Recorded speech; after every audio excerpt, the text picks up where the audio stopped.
रोहन जब से मेरी ज़िंदगी से गया है तब से मुझे लड़कों की शक्ल से भी नफरत सी हो गई है। मैंने रोहन को बहुत प्यार किया और जब वो बिना बताए एक दिन ऐसे ही भाग गया तब मुझे लगा कि दुनिया में प्यार नाम की कोई चीज़ नहीं होती है।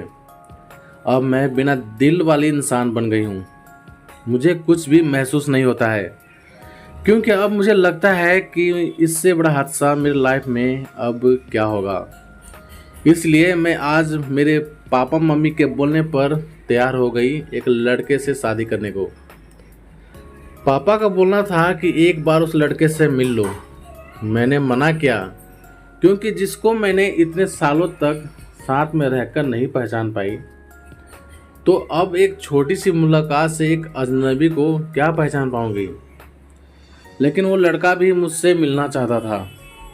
मैंने उसको मिलने के लिए हामी भर दी। सच कहूँ तो मुझे अब किसी भी बात से कुछ फर्क नहीं पड़ता है। हमारा मिलना डिनर पर तय हुआ। पापा और मम्मी चाहते थे कि मैं अकेले ही उससे मिलने जाऊं।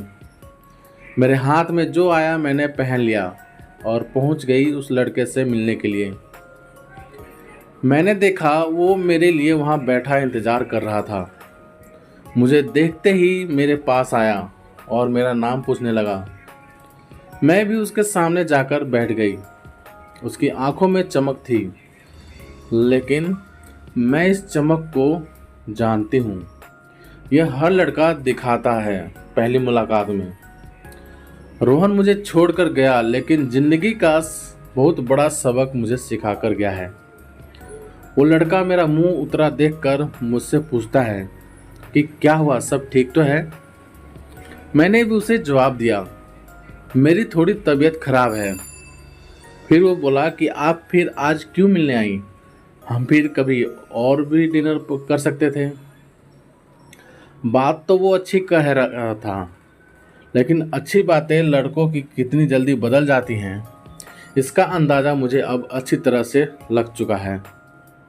मैंने उसे कहा, नहीं मैं ठीक हूँ, कोई बात नहीं। उसने खाना मेरी पसंद का ऑर्डर किया। फिर अचानक उसको किसी का फ़ोन आया और जब फ़ोन पर उसने बात की तो मैंने तय कर लिया कि अब मैं इससे शादी नहीं करूँगी। फ़ोन पर उसने अपना नाम बताया सामने वाले को, और यह वही नाम था जिसे मैं अब कभी सुनना नहीं चाहती थी। उसका नाम भी रोहन ही था। मैं भी हैरान थी।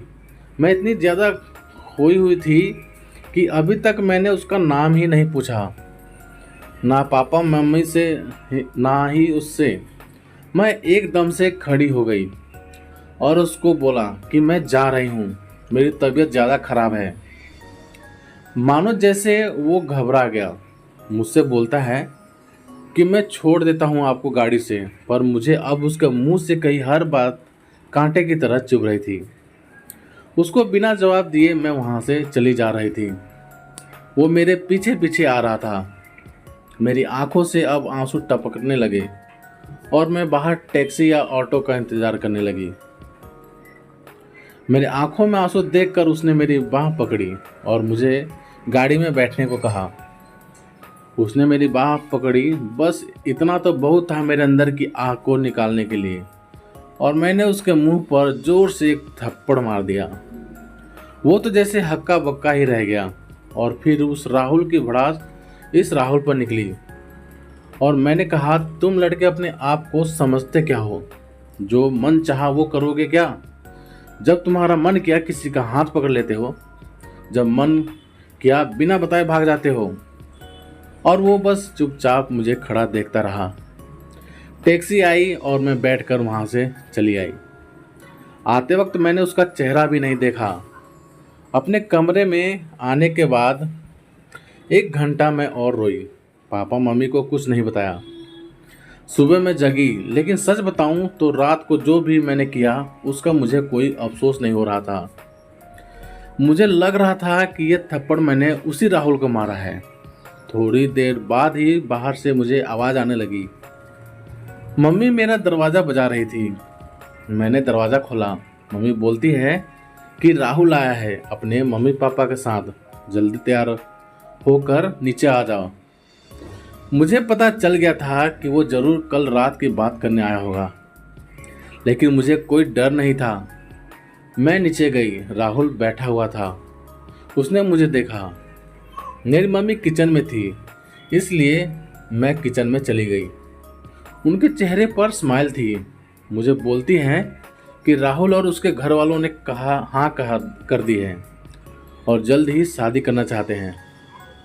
अब मुझे कुछ समझ नहीं आया कि जिस लड़के को मैंने कल थप्पड़ मारा जाने अनजाने, जिसे मैंने अपने एक्स बॉयफ्रेंड के बारे में बता दिया, वो मुझसे शादी के लिए कैसे राजी हो गया।